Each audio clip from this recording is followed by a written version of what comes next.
Hey guys, King of Charmanders here, and today I bring to you a video on Elder Dragon Interceptions and Driftsmelting Loadouts huge updates, thanks to version 89. And so this video will cover the version 89 updates. While there are a few interesting updates this time around, the best ones are exactly on the title. They are centered around Elder Dragon Interceptions and Loadouts.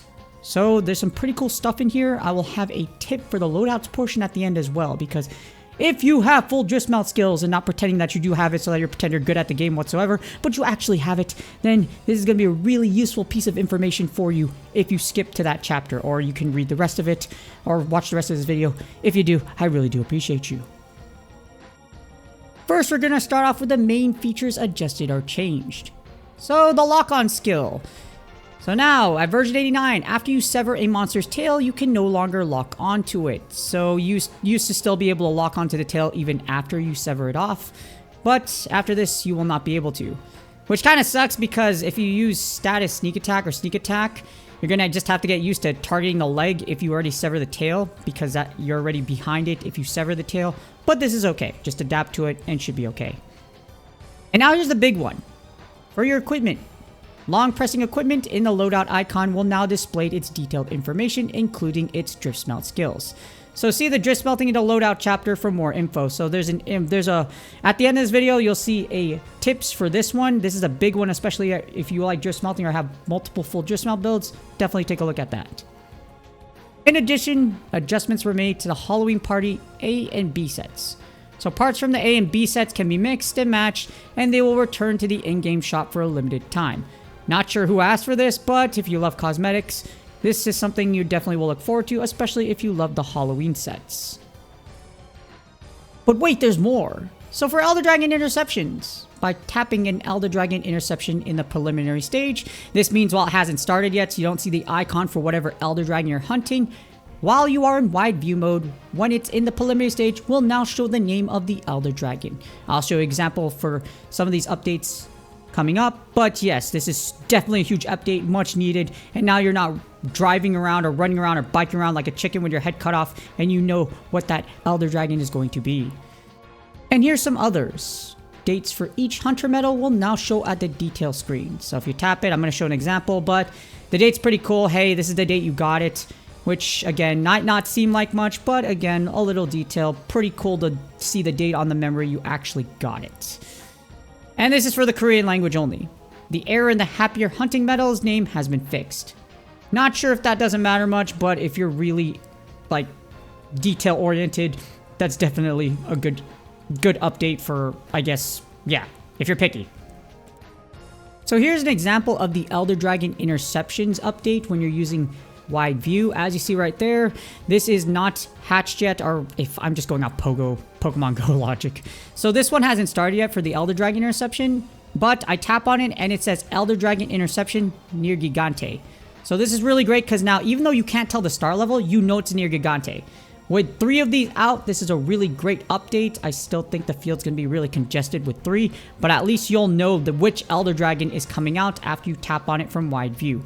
Especially if you're a hardcore player and you're going after those 10-5 Elder Dragon weapons.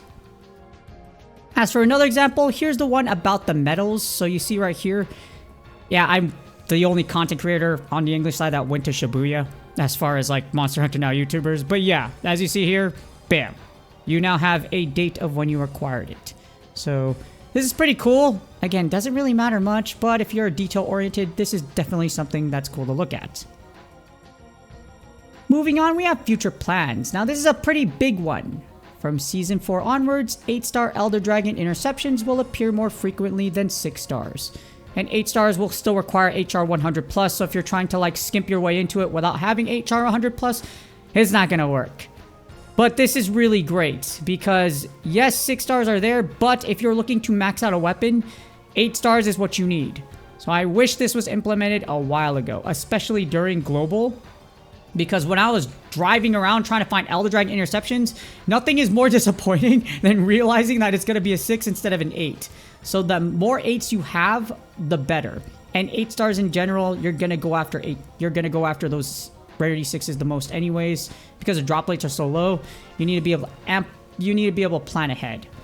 And this would make, again, hunting EDI Rarity 6's materials so much easier. Really wish this was available in global, because there would be droughts sometimes or hours where I wouldn't have a chain of 8 stars, so it would be really like time consuming and wasn't really efficient per se. I made it work and still got a 10-5 near Gigante weapon. I was the only top English content creator to do it, but like even then, like, yo, it could have been easier. If there's anything that could have been easier, I'm definitely gonna do that. Like, I'll still put in the work. But yeah. Speaking of working, some devices will no longer be supported in the future. Unfortunately, that's just the way it comes with Niantic games.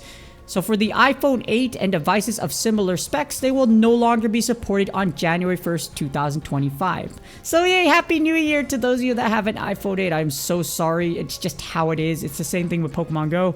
But because you can't update the CPU or whatever, the software, blah, blah, blah, you're not going to be able to update Monster Hunter now. So you could still download and play it, but support cannot help you with any issues or problems that occurred due to the lack of updates and the fact that you still have an iPhone 8.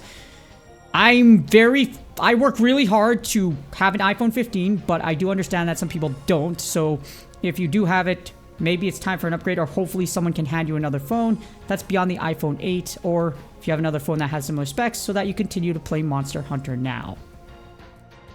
And last but not least, here's a Driftsmelt loadout update example and tips. So the version 89 update allows you to long press any piece of gear on your loadout set. So go to the equipment screen right here. You see right here, I have my equipment screen. I'm tapping and holding. And after I do that, you see this example right here. You tap on the equipment screen, tap and hold your piece of equipment. I'm going to do your Gigante bow, and bam, you can see the details from the loadout. Now, what's really cool about this allows you to change your attached Driftsmelt skill to that loadout. So you see right here, I have my Rat Soul helm right here. I'm going to long press it instead of having to go to view all, which makes it long because it saves you time. And then you're going to pick. So as you see, I pick water resistance, and bang, I no longer have burst level 5. Now I'm going to put it back. And then it should change it back to burst, and right there. Now I'm going to give you another example right here, and I'm going to switch it out and then move to another one. So here I have I'm going to go ahead and switch it out, and then I'm going to move to my Kushala bow, my full Driftsmelt build for Kushala. And as you see, it's still attached when I go to Kushala. So here I'm going to switch to Kushala, and bam.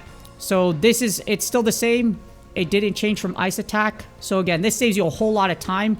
This is one of the best updates, especially for us that have multiple full Driftsmelt builds, and multiple pieces have the same exact one. So this is a much needed update. But now this it saves you a whole lot of time from having to go to view all, like right over here. And all you have to do is just long press on the piece of equipment that you're looking for instead. Great update.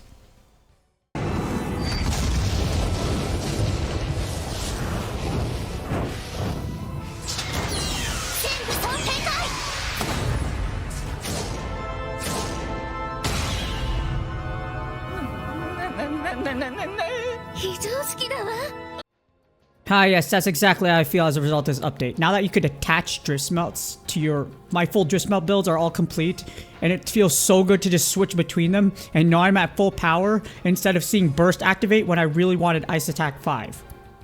Hopefully, you'll love this, and that's exactly how I feel for that anime scene. Full power, and may all your monsters fear your glorious full Driftsmelt builds, if you actually have them. And even though we got some pretty sweet updates this time around, don't forget, make dimensional links great again. Until they return it, I will never stop yelling because we desperately need it back. Especially before Monster Hunter Wilds comes out and we have Monster Hunter Outlanders? Yeah, that's coming soon too, so we need some boost for Monster Hunter now, and for some newer players, please. Please do me a huge favor. Like, subscribe, and comment for the YouTube algorithm. Good luck on your drift smelting skills. May you get the ones you need earlier instead of taking hundreds in order for you to get your first or the drift smelt build for full drift smelts that you are looking for. Good luck on your grinds, and I will see y'all on the next video.